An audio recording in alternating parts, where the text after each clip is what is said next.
We're now joined by political strategist Alan Herman. Good morning to you. Good morning, Karen, and to all our viewers. What a wild and woolly race it has been, and a lot of unexpected twists and turns in the past week have really shook the electorate to the core. Some are celebrating, jumping up and down. Some are thinking out loud. But I think most of us are just scratching our heads and realizing that this might be signaling a change in our moods, temperature, and opinions. Okay, all right. So let's talk about this now. A midterm election is supposed to be boring. That's one. But a midterm election is also supposed to be for the administration. That's what a midterm election is, right? Either they go full out, full slate, or like during the time of former President Duterte, gusto ko yung tatlo ko makapasok. Tolentino, Bongo, Bato, na pa-number 3 niya si Bongo. Ganun lang ang midterm. But yes, now, it's so different. Oo, it's so different. Yung top 5 mo ay wala naman sa administrasyon. Of course, Erwin Tulfo ran with the Alianza, but Erwin Tulfo is a Tulfo. He is his own man, yeah. Yun. They are their own brand. Kahit Yes. saan yung tumakbo mananalo, right? So what happened? What does this tell us? Well, it's very clear. Again, the term being always being overused and used is that the midterm elections are a referendum on the current administration. Gusto ba ng tao ang patakbo na administrasyon? Kalahati ng daan, we look back and we think, ano ba, okay ba tayo? Nasa magandang kalagayan ba tayo? Are we satisfied with the way that the administration is running things? These elections only proved that sentiment. Prior to coming into the elections, there was data that showed that President Ferdinand Marcos Jr. had a 25% approval rating, which was the lowest among the past 4 previous presidents coming into midterms. And unfortunately for the administration, and perhaps fortunately for its critics, this data translated into tangible votes. Kaya nakita natin yung nangyari ngayon. So this is a clear warning sign, alarm bell for the current administration. Hindi natutuwa ang taong bayan sa pagpapatakbo. Gusto nila ng pagbabago. Kung hindi sa 2028, at least umpisa na natin sa midterms. This is a protest vote, plain and simple. Oh, Karen, you're on mute. A protest vote. Now, before I show you graphics that they're preparing, the last protest vote, and you can correct me, that I remember so dramatically was 2007. When I remember. President Gloria Macapagal Arroyo was beleaguered with corruption as well, right? The ill-fated Team Unity, Karen. Yes, you're absolutely right. Team Unity rin ba yun, yung kay GMA? Team Unity ang tawag niya. Team Unity, together everyone achieves more. Dalawa lang ang nakapasok. So isipin mo kay GMA noon, Team Unity. Kay nagsimula si BBM at Sara, Team Unity din, masyado ng gasgas. Team Unity na to, ha?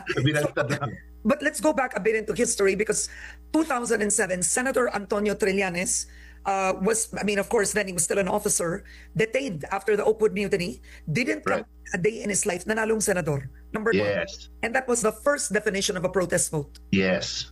So again, that was the Team Unity days, wherein we had the administration, which was supposedly had the power of their machinery, had the local incumbents, had all of the resources of the sitting government at their disposal. Dalawa lang nanalo. So the same thing happened now with administration actually forming a coalition. If you think about it, tama yung sinabi mo, Karen. Hindi naman lahat dyan hard and fast Marcos supporters. So they got fellows like the Tulfo, Erwin Tulfo, Manny Pacquiao, who are not really traditionally Marcos.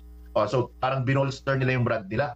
Pero ganito ang nangyari, yung mga iba hindi pa nanalo. And traditionally, again, going historically, I keep on saying historically rather, the admin usually wins 8 to 10 Senate seats doing midterms.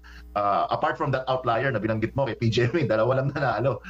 So this one looks like it's going to be about 5 who are really solid alyansa senators. This is a wake-up call.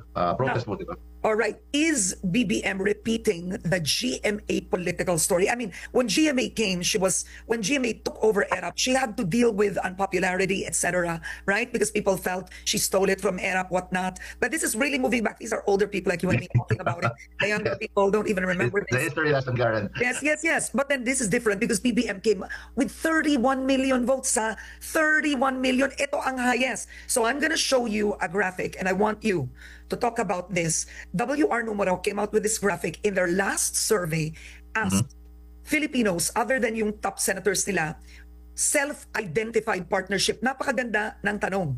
Paano mo ilalarawan ang iyong suporta? Lumabas, very specific. 15% identified, taga-suporta sila ng mga Marcos at kanilang mga kaalyado. Tapos taga-suporta ng mga nasa oposisyon at may pangalan tulad ni Lenny Risa, 13.6%. Or do you identify yourself with taga-suporta ka ba ng mga Duterte at kanilang aliado, 40.1%. I'll give you this graphic. Biglang ang 31.4% nag-move sa independent. Na dati galing ito sa Marcos supporters. Yes. That is the identification of Filipinos today. So talk about that, Alan. So shout out to Doc Robin and to Cleve, no? Very very well phrased at maganda yung contextualization ng kanilang data. I think the story of this election is that many candidates, many campaign strategists in my industry especially underestimated this very nuanced word that I love, a Filipino word that has no English equivalent, suya. Yung sensation ng Pilipino nasuya sila. Suya is, I don't know again, what is the English translation for suya? Pero yung araw-araw nakikita mo dalawang bangayan na lang ng dalawang higanting partido ng magkalabang politiko every day in, day out. It's just one-upmanship. How will the Dutertes one up the Marcoses? How will the Marcoses one up the Dutertes? Nakakasuya. Eventually, the pero mataas pa rin ang Duterte, ha? They're still the highest. Pakita na ang survey. Yun yung ba ang mga yan ang issue? You have to hit it. Show the survey. 40% ang aligned sa Duterte, ha? 30 ang nasuya. Kaya nag-independent. Yes, pero mataas pa rin yung Duterte. So what happened? The Marcos support, BBM, came in. Be specific. He came in with 31 million votes. 31 million votes. The highest ever. And yet, he is now at, ano ba to? Napapainom ako dito sa ni Karen. I want you to be specific because you are the analyst, right? Down to 15%. What happened to the 31 million? Where did they go? Sige, hindi sila natuwa. Hindi sila natuwa sa kakulangan ng public services. Hindi sila natuwa because inflation was running away. They went to the groceries, to their respective groceries in palengkes with X number of money, and then they were going home with small bags. Yung dating pag pumunta ka sa grocery, may dala kang 2,000, medyo okay ka na nun. Now you're coming away with a brown bag, not even a plastic bag. Hindi sila natuwa sa estante ng classrooms, education, healthcare. Yung 2025 budget na tinanggalan, di ba, binigay sa mga kongresista, puro ayuda, puro pang-politika. That was the turning point. In fact, siguro yung talagang realization na yung kanilang sentiment nalagyan ng peso figure. Tapos nakita nila, teka, asa kami dyan? Bakit yung chunk ng budget ay napupunta, binalik din sa kanila. So again, that's where all of this became a perfect storm. It festered. Yan, gandang word yan. It festered. Tapos sa balota, gumanti sila. Okay, so President Marcos Jr. Invited those who want to work with him for what he described as an honest government. Did you just close the remark, Karen? Did you just close the remark? No, that's a correct remark. So the word honest, the word honest, and you hear stories of congressmen enriching themselves, people in government with so many homes in Makati, etc. Ang tanong ko, frankly, what should the president do? This is the last 3 years. The last 3 years, what is the legacy? You know, the Marcos had a major comeback. What is there? Right. If I was helping in any way, shape, or form with the Marcos administration or the Brain Trust, ako titignan ko, napakasimple. Sino yung top na nanalong senador? Pag-aralan natin yung 5 na nanalo na senador. Unang-una dyan si Bongo. Ano bang advokasya ni Bongo? Healthcare. Yan ang hinahanap ng tao. Healthcare pa lang hinahanap ng tao. Number 2 si Bam Aquino. Ano bang advokasya ni Bam Aquino? Edukasyon. Dapat mag-focus pala ako sa edukasyon. It's again, the data is there. The patterns are there. If you know how to read them. Pagkain. Agriculture. Pagkain. Bato de la Rosa, peace and order. Natatakot pala tao, baka ma-hold up sila. Erwin Tulfo, social services. Kasi when the institutions break down, they run to the Tulfos, di ba? They're the great equalizer. So babalik tayo dun sa pinag-usapan natin dati na nag-viral, Karen, na ginawang clips, di ba? Yung helps.